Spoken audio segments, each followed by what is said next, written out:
To the staff at Mercy General Hospital, Rachel was a mistake. A timid, soft-spoken nurse they'd ridiculed for 2 months because she moved too slowly and couldn't meet Dr. Julian Vane's eyes. They mistook her measured pace for incompetence, never knowing those same careful hands had once performed emergency thoracotomies in the back of Humvees under enemy fire. They mocked the wallflower, completely blind to the fact she was a living legend among Navy SEALs, the combat medic they called Reaper, because she refused to let death win. The mockery ended the instant a matte black military helicopter descended on the hospital courtyard, and armed special operators stormed through the doors, demanding their Tier 1 medic back. The fluorescent lights of Mercy General's surgical ward cast their sterile, unforgiving glow across the nurses' station. It was 6:47 a.m., the tail end of night shift, where exhaustion made everyone cruel and coffee made them jittery. Rachel Morrison stood at the medication cart, her movements deliberate and methodical as she triple-checked dosages. She was 34, though the premature silver threading through her pulled-back brown hair and the shadows permanently etched beneath her hazel eyes made her appear older. She moved with a careful, almost robotic precision, keeping her gaze down, her shoulders rolled forward as though she were constantly bracing for a blow. "Look at the deer in headlights," muttered Sarah Chen, the charge nurse, loud enough for the morning shift to hear. She tilted her head toward Rachel with barely concealed contempt. "I swear I accidentally knocked over a metal tray yesterday, and she practically hit the floor. How did she even get through nursing school? She's a liability waiting to happen." Dr. Julian Vane, the ego-driven attending surgeon who ruled the ward like a tyrant, smirked as he reviewed a patient chart. "She's dead weight, Sarah. Probably a pity hire from some VA program. I asked her for a detailed trauma assessment during that MVA last week, and she just stood there for 10 seconds, staring at the patient's chest. 10 seconds. In trauma medicine, 10 seconds is an eternity. She's going to get someone killed." Rachel heard every word. She always heard them. Her situational awareness had been honed in environments where the crack of a rifle shot could come from any direction, where the difference between living and dying was measured in milliseconds. But she said nothing. She simply tightened her grip on the medication cup, her knuckles blanching white beneath her pale skin. She wasn't just quiet, she was deliberately invisible. She volunteered for the graveyard shifts no one else wanted. She cleaned up the messes the orderlies avoided. She let Dr. Vane berate her for mistakes she never made, for judgment calls that were actually correct. She had transferred here from a military medical facility in Virginia with a heavily redacted personnel file that the hospital administrator, Mr. Brennan, had barely skimmed before signing her on. To everyone at Mercy General, Rachel Morrison was a washed-up, anxiety-ridden burnout who probably couldn't handle a real emergency. "Morrison!" Vane's voice cut through the hallway like a scalpel. Rachel didn't flinch, she'd learned not to, but she went absolutely still. She turned slowly, her expression carefully neutral. "Yes, doctor." "Room 318, the post-surgical patient from yesterday's gallbladder removal. His pressure's dropping. I ordered you to increase his fluids 30 minutes ago. Why hasn't it been done?" Vane was standing over her, using his 6-foot frame to intimidate, his expensive cologne mixing with the smell of antiseptic. I checked his vitals, doctor," Rachel said, her voice soft, almost hoarse from disuse. "His heart rate is tacky. His pupils are unequal. I was concerned about occult bleeding. If we fluid load him without imaging, we could—" "You were concerned?" Vane's hand slammed down on the counter. The sharp crack made 2 nearby nurses jump. Rachel's pupils dilated fractionally, but her face remained stone still. "You don't get paid to be concerned, Morrison. You get paid to follow orders. I am the surgeon. You are the nurse. When I say increase fluids, you increase fluids. Do I need to write you up for insubordination? Again?" "No, sir," Rachel said, dropping her gaze to his polished leather shoes. "I'll do it now." She walked away, feeling the weight of their judgment burning into her back like a laser sight. "Pathetic," Sarah muttered as Rachel disappeared into the supply room. "She's going to kill someone one day." Rachel leaned against the cool metal shelving in the supply closet, her breathing controlled but shallow. She closed her eyes. For a split second, the smell of disinfectant vanished, replaced by the acrid stench of burning rubber and copper-thick blood. She saw the face of a young SEAL, his throat torn open by shrapnel, his hand gripping hers in the back of a shaking Blackhawk as tracer fire lit up the night sky outside. "Stay with me, Doc. Don't let me go. Don't let me go." She snapped the rubber band on her wrist 3 times, a grounding technique her therapist had taught her at Walter Reed. The memory shattered. She wasn't Doc anymore. She wasn't Lieutenant Commander Morrison. She wasn't Reaper. She was just Nurse Rachel, and she needed this job. She needed the predictability. She needed the quiet. She needed to disappear. But the quiet was about to be shattered. 2 weeks later, the carefully constructed facade began to crack. It was a brutal Thursday afternoon.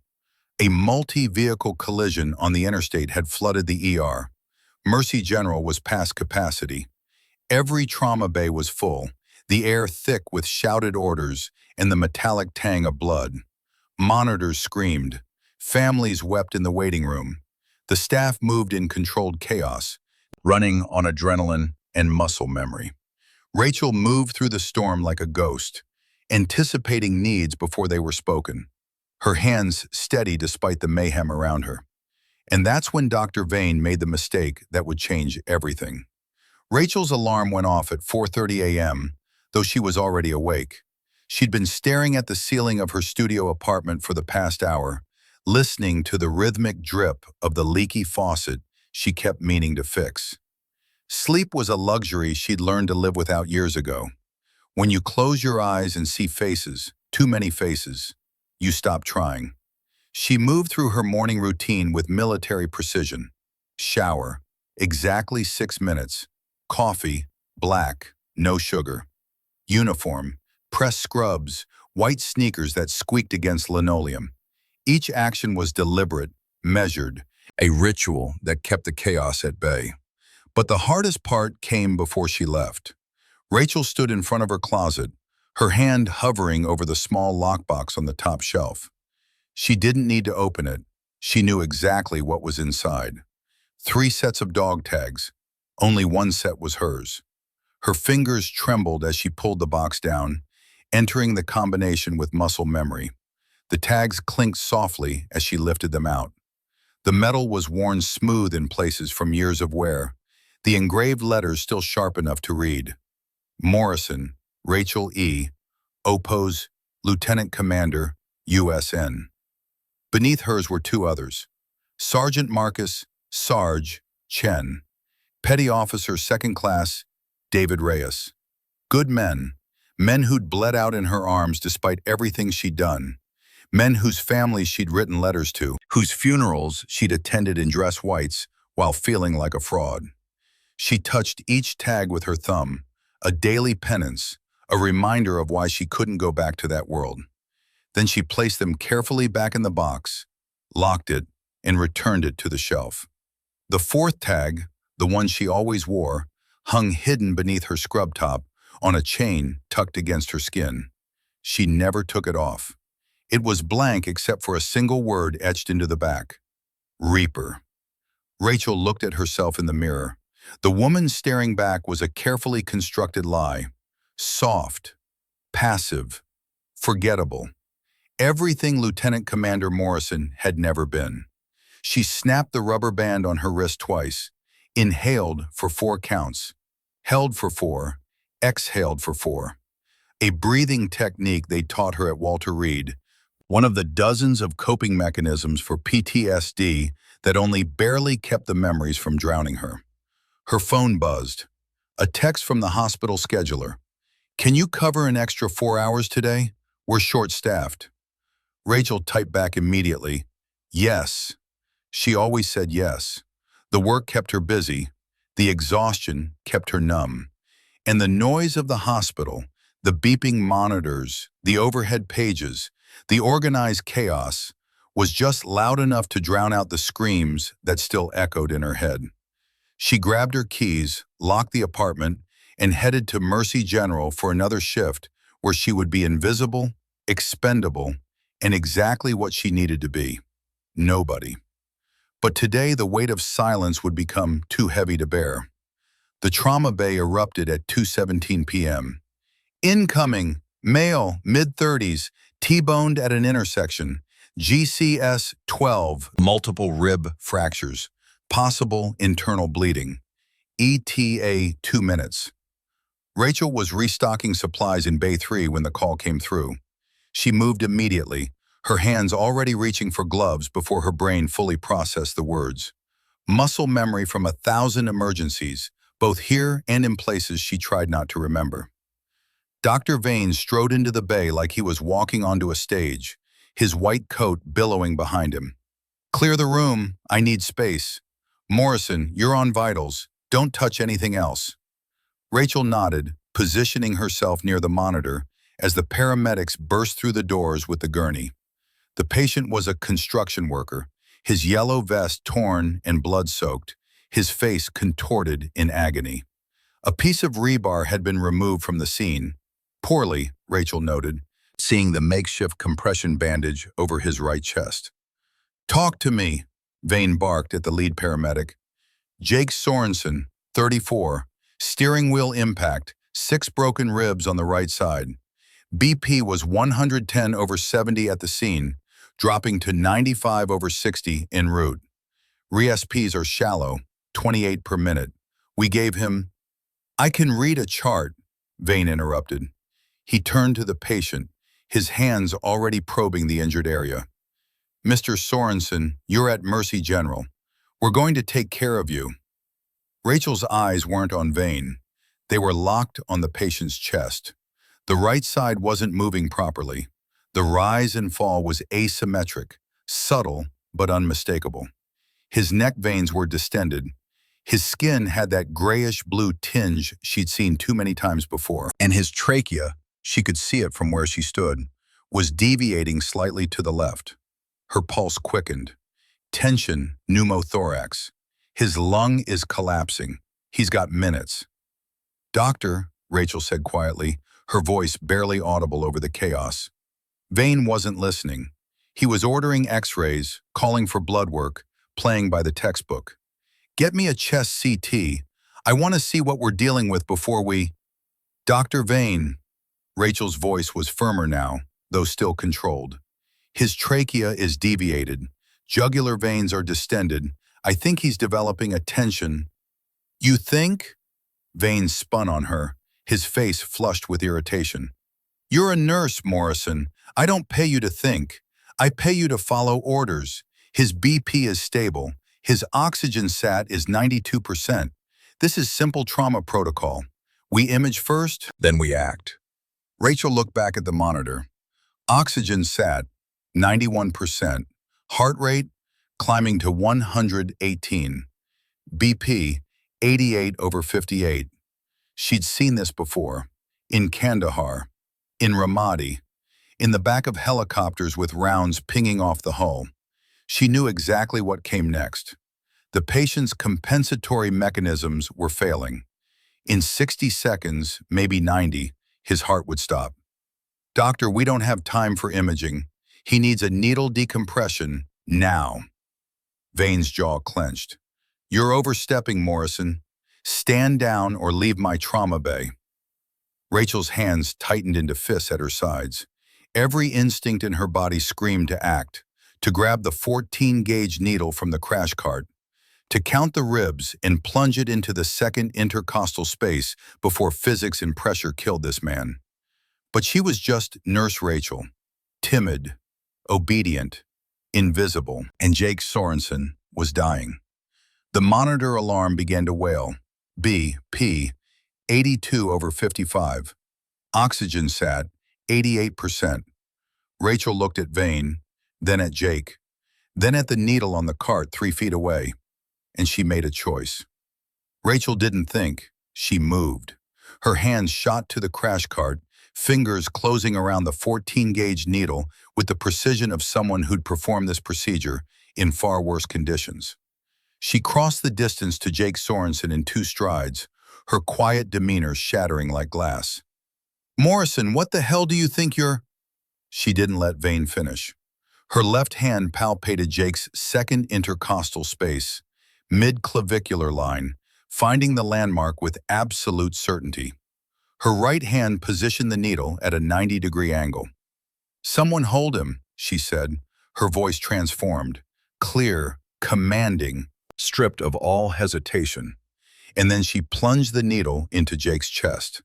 The resistance was immediate, then the give as the needle penetrated the pleural space. There was a hiss, the unmistakable sound of trapped air releasing under pressure, and Jake's chest wall relaxed. His eyes, which had been rolling back, suddenly focused. The monitor's shrill alarm softened as his oxygen saturation began climbing. 89%, 91%, 94%. The entire trauma bay went silent. Rachel withdrew the needle smoothly, her hands steady as stone. She reached for gauze without looking, applying pressure to the insertion site. Jake gasped, his first real breath in 30 seconds, and the color began returning to his face. "BP stabilizing," one of the nurses whispered, staring at the monitor in disbelief. 98/62, heart rate dropping to 102. Rachel stepped back, her hands still gloved, still bloodied, and for just a moment, she wasn't Nurse Morrison. She was Lieutenant Commander Morrison. She was Reaper. She was the woman who'd saved lives in places where death was supposed to win. Then she saw Vane's face. His expression wasn't relief or gratitude. It was pure, venomous rage. His hands were shaking, his jaw clenched so tight a vein throbbed at his temple. "Get out," he said, his voice dangerously quiet. Rachel met his eyes. He would have died. "Get out!" Vane's roar shook the room. "You assaulted my patient. You undermined my authority in front of my staff. You performed an unauthorized invasive procedure without consent. I saved his life." "You assaulted him." Vane jabbed a finger toward the door. "You're done, Morrison. You're fired. Security will escort you out. If you ever step foot in this hospital again, I'll have you arrested for practicing medicine without a license." Sarah Chen was already on the phone. 2 other nurses stood frozen, their expressions torn between shock and something that might have been respect. Rachel slowly peeled off her gloves, her movements deliberate. She looked at Jake Sorensen, who was breathing normally now, his eyes clear and confused but alive. She looked at the monitor showing stable vitals.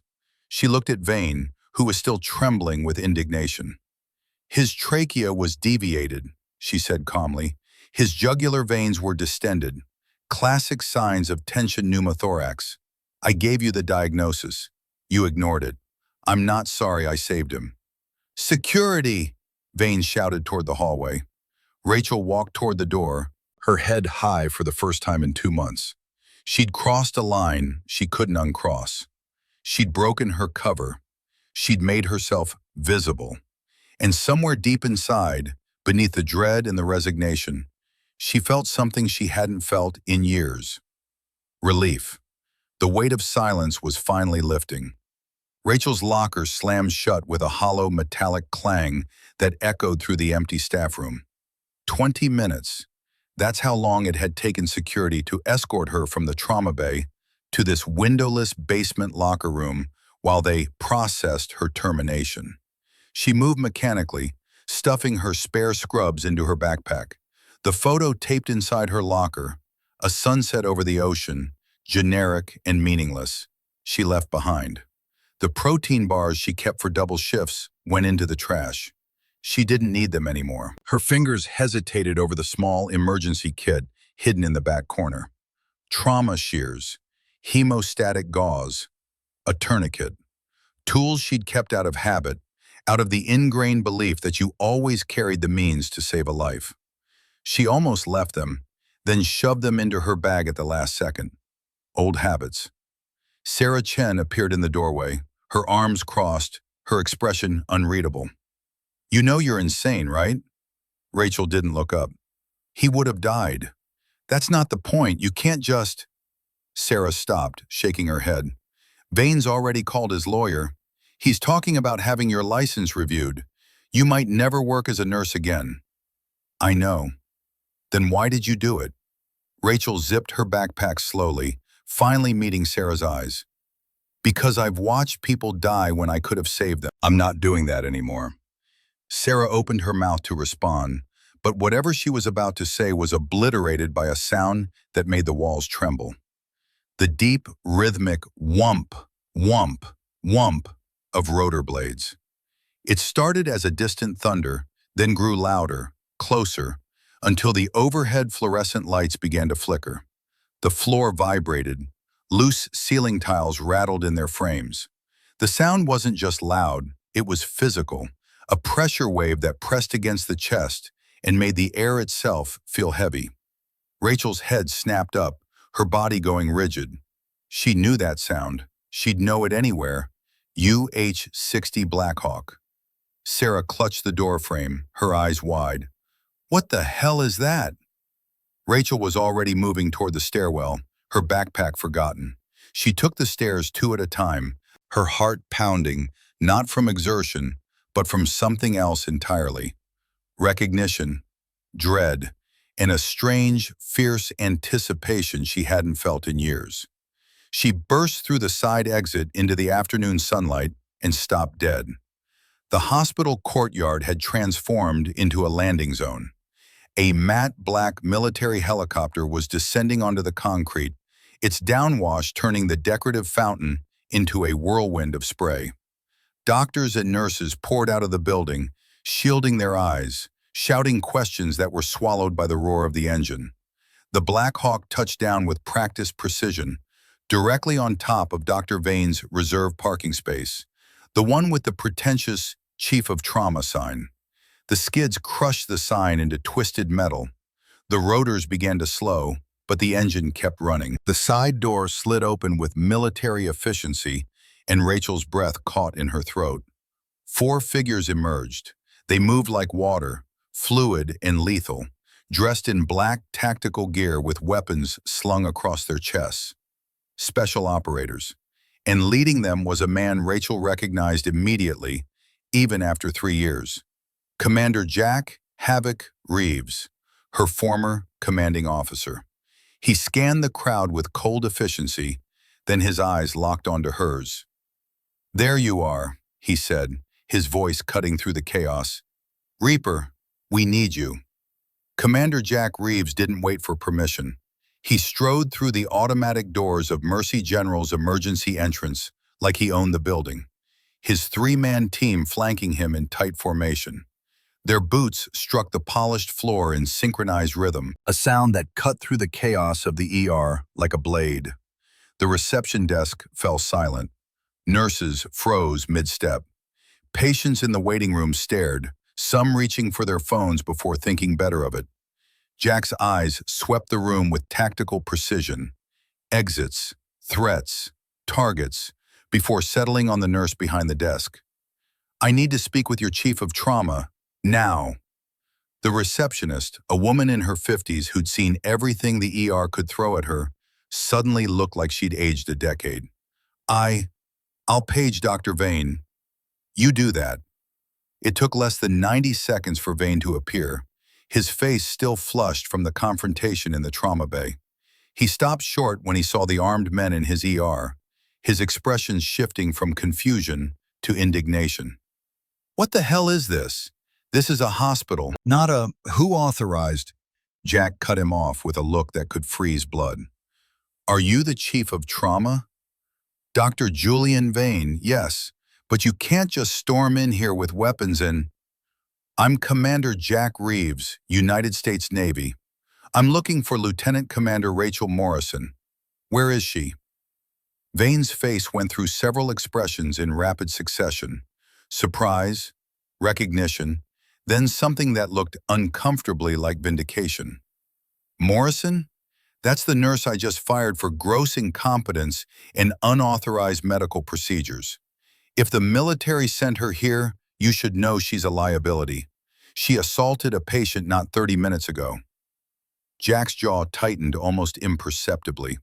One of the operators behind him, a broad-shouldered man with a scar bisecting his left eyebrow, shifted his weight, his hand drifting toward his sidearm. "Doctor," Jack said, his voice dropping to a dangerous calm, "I'm going to give you one chance to reconsider your next words very carefully." "I don't care who you are," Vane bristled, stepping forward. "This is my hospital. You have no authority here. Morrison was a marginal nurse at best, and after today's stunt, she'll never work in medicine again. Now I'm going to have to ask you to—" "Lieutenant Commander Morrison," Jack interrupted, his voice rising just enough to command the entire ER's attention, "is the finest combat medic the United States Navy has ever produced. She holds 3 Navy Crosses, 2 Bronze Stars with Valor, and a commendation from the Joint Chiefs of Staff. She has performed field surgery in conditions that would make your worst trauma look like a routine checkup. She has saved more lives under fire than you've probably seen in your entire career." The ER had gone completely silent. Even the heart monitors seemed quieter. Jack took a step closer to Vane, and despite being roughly the same height, he somehow seemed to tower over him. "Her call sign is Reaper because death itself bends the knee when she walks into a room. So when I ask you where she is, Doctor, it's not a request, it's a courtesy. Because right now there's a Navy SEAL bleeding out in that helicopter who needs her hands, and I will burn this entire building down to get to her, if I have to." Vane had gone pale. She was in the locker room, but—" Jack was already moving toward the exit. "Rachel," he called out, his voice carrying across the courtyard, "we're on the clock." And then he saw her, standing near the fountain, her expression unreadable. "Reaper," he said softer now. "Sarge is dying. We need you." Rachel's world narrowed to a single point. Commander Jack Reeves walking toward her across the courtyard, his face carved from stone in urgency. "Sarge," she repeated, the name catching in her throat. "Marcus Chen?" Jack nodded, closing the distance between them. Behind him, the Black Hawk's rotors continued their rhythmic thrum, a mechanical heartbeat counting down seconds they didn't have. "Bad op in Kandahar.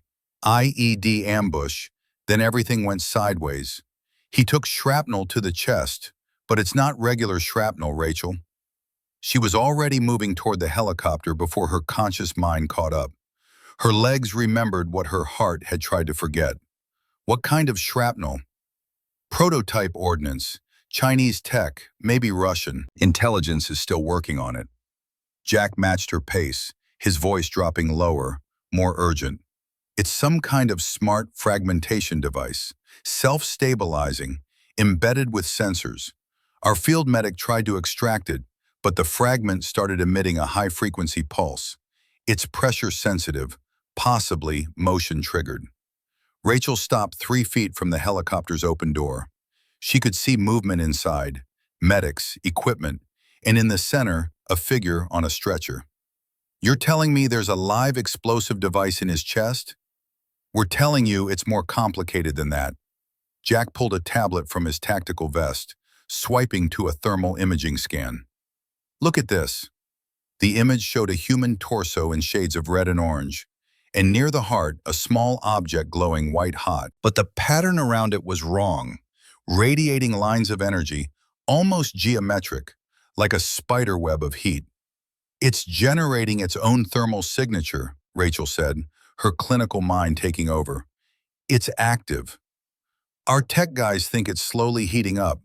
Could be a delayed detonation mechanism. Could be transmitting data. Could be both. But here's the problem." Jack zoomed in on the image. "It's lodged between his 4th and 5th ribs, 2 centimeters from his pericardium. Any conventional extraction technique, any magnetic imaging, any electrical interference, and we don't know what it'll do." "So you flew him here without imaging? Without stabilization protocols? We flew him here because you are the protocol, Rachel.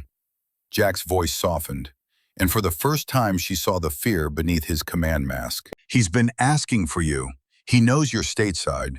Kept saying, get me to Reaper. Reaper doesn't lose people. Rachel closed her eyes. In her mind, she saw the lockbox in her closet. 3 sets of dog tags, one of them engraved with the name Sergeant Marcus Chen, except that tag belonged to a different Marcus Chen, one who hadn't made it home from Helmand Province. This Sarge was different. This one was her teammate, her spotter, the man who dragged her behind cover when she'd been too focused on saving a corpsman to notice the incoming fire. He'd bled for her, multiple times. How long does he have? She asked. Our medic thinks 20 minutes before the fragment destabilizes, maybe less. Rachel opened her eyes, looking past Jack to the helicopter. She could see a hand now, calloused and trembling, reaching up to adjust an oxygen mask. She could hear the faint sound of labored breathing, even over the rotors. She thought about Vane, about the hospital, about the quiet life she'd been trying to build. Then she thought about the weight of silence and the price of walking away. Get me non-ferrous instruments, Rachel said, her voice steady and cold as surgical steel. Titanium retractors, ceramic scalpels, plastic hemostats. And I need someone to clear that ER. We're doing this now. Jack smiled, a grim, wolfish expression. There's the Reaper I remember. Rachel walked back through those automatic doors a different woman. Gone was the hunched posture, the averted eyes, the apologetic shuffle. Lieutenant Commander Rachel Reaper Morrison moved through the ER like a force of nature, spine straight, shoulders back, every step deliberate and weighted with authority earned in blood. The staff parted without being asked. Trauma Bay 1, she said, her voice cutting through the ambient noise like a command on a battlefield. Clear it, now. I need the room sterile, lights at maximum, and every piece of magnetic equipment moved to the opposite end of the hall. That includes phones, pagers, and anything with a battery. Sarah Chen stood frozen near the nurse's station, her mouth hanging open. Rachel stopped directly in front of her. Nurse Chen, I need you to establish a sterile field. Betadine prep, double glove protocol. Get me saline irrigation, 4 units of O- on standby, and a crash cart with manual paddles. Nothing electronic. Sarah blinked. Yes, Lieutenant Commander. Move. Sarah moved. Dr. Vane emerged from the observation room, his face twisted with indignation. Morrison, you don't have privileges here anymore. You can't just... Rachel turned to face him, and the look in her eyes made him take an involuntary step back. Dr. Vane, you have 2 choices. You can stay out of my way, or you can assist. But if you choose to assist, you follow my orders without question, without hesitation, and without ego. Because in approximately 17 minutes, the ordnance in my patient's chest could detonate, and if it does, this entire wing becomes a casualty zone. So what's it going to be? Vane's mouth opened, closed. No sound came out. That's what I thought.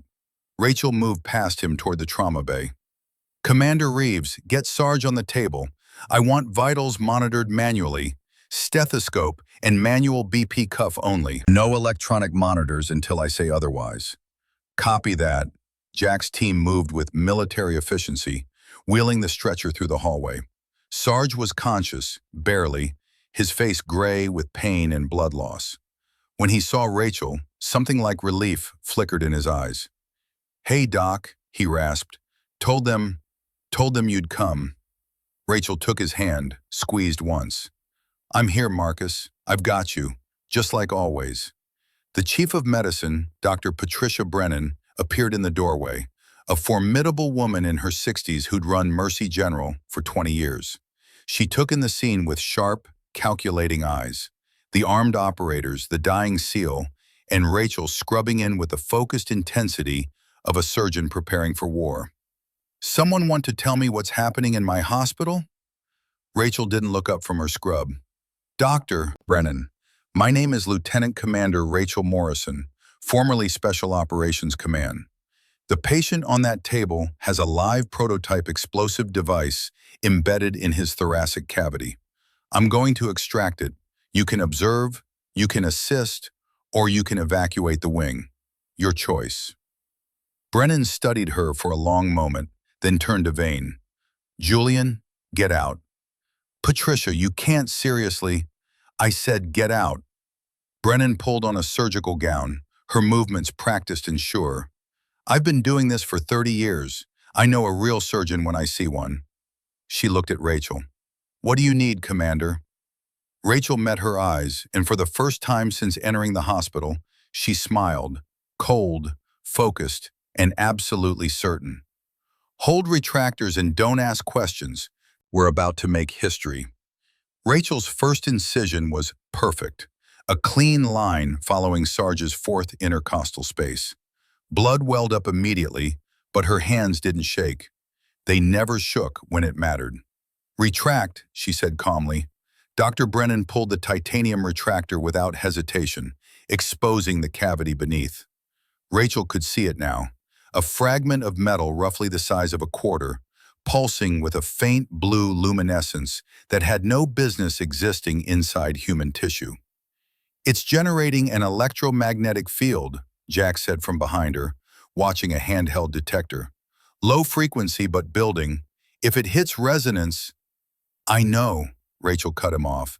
Her ceramic scalpel moved with surgical precision, cutting away adhesions where the fragment had fused with surrounding tissue. Time? 12 minutes since we landed. The fragment pulsed brighter. It knows we're here, Rachel said, more to herself than anyone else. It's reacting to movement, to body heat, to proximity. She paused, considering the geometry. The fragment sat in a cradle of intercostal muscle, 2 centimeters from the pericardium, the membrane surrounding Sarge's heart. One slip, one miscalculation, and either the fragment would detonate or she'd nick the pericardium and flood his chest cavity with blood. Sarge, Rachel said softly, I need you to hold your breath on my count. Can you do that? His eyes, glassy with pain and morphine, focused on her. For you, Doc, I'd hold it forever. 3 seconds is fine. She positioned the plastic hemostats, her mind calculating angles, pressure points, vectors of force. Dr. Brennan, when I extract this, there's going to be bleeding, fast bleeding. I need you to pack the wound with gauze immediately. Understood. Rachel took one breath, let it out slowly. The world narrowed to the fragment, the tools in her hands, and the steady rhythm of Sarge's heartbeat visible in the slight movement of his chest wall. Now, Sarge, hold. Sarge held. Rachel's hands moved in a blur. The hemostats closed around the fragment. Smooth, controlled pressure. No rotation, no pulling, just a steady, vertical lift. The fragment resisted, then suddenly gave way, trailing threads of tissue and a concerning amount of blood. The blue pulse intensified, cycling faster. It's accelerating. Jack's voice was tight. Core temperature rising, 5 seconds to critical. Rachel's hand was already moving, dropping the fragment into a lead-lined case. One of Jack's operators held ready. The case snapped shut with a metallic thunk. The blue glow died instantly. Gauze! Rachel barked. Brennan's hands were already there, packing the wound with practiced efficiency. Rachel worked in tandem, her fingers flying. Tie off the bleeder, irrigate, check for additional fragments, close the intercostal muscles layer by layer. Sarge gasped, sucking in air, his vitals spiking on the manual readout. BP holding at 98/65, Sarah Chen called out, her voice steady despite the sweat on her forehead.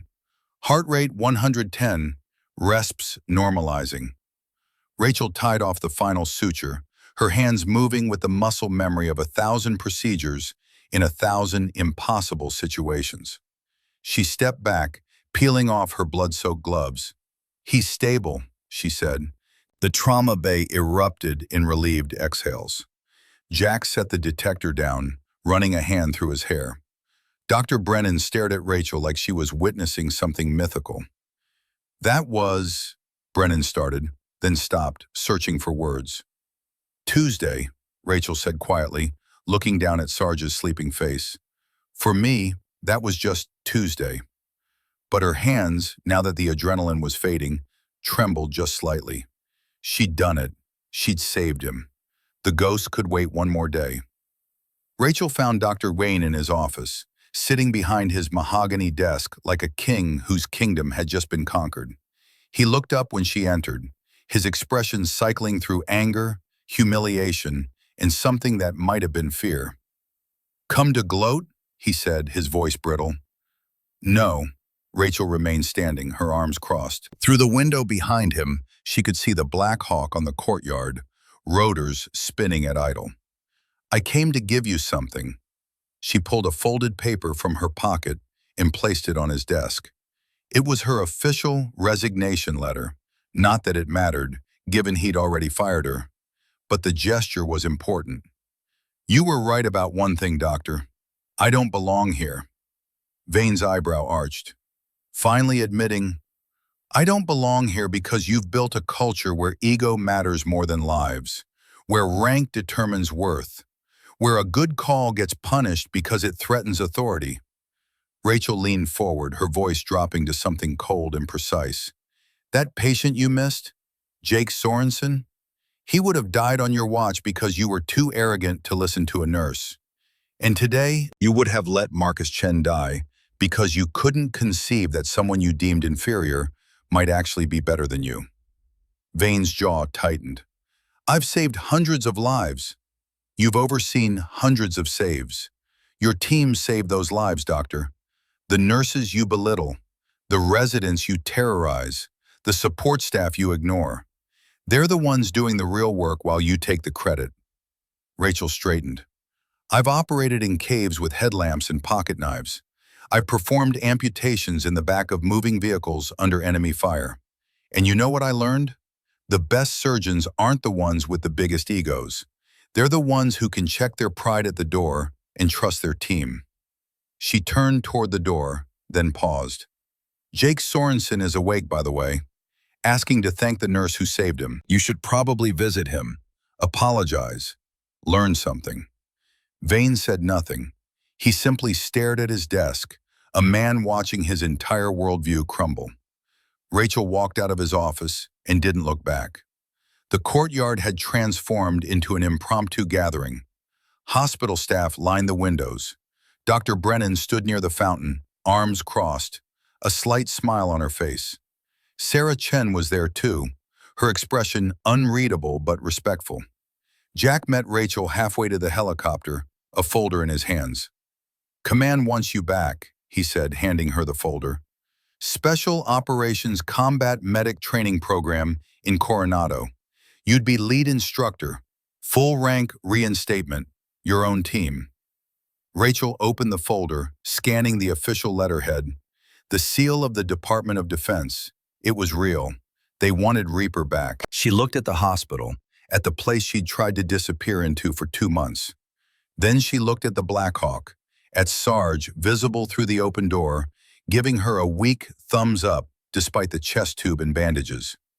"How soon?" she asked. "We fly out in 5. Rachel closed the folder and tucked it under her arm. "Then let's not waste time." She climbed into the helicopter, settling into the jump seat with the ease of someone coming home. Jack climbed in after her, signaling the pilot. The rotors spun faster, the pitch changing as the aircraft prepared for liftoff. Through the window, Rachel caught one last glimpse of Mercy General, of the life she'd tried to build, of the quiet she'd chased.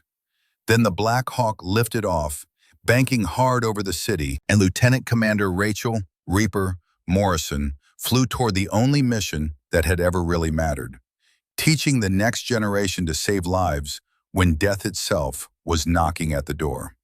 The ghosts would always be there, but now she'd give others the tools to fight them.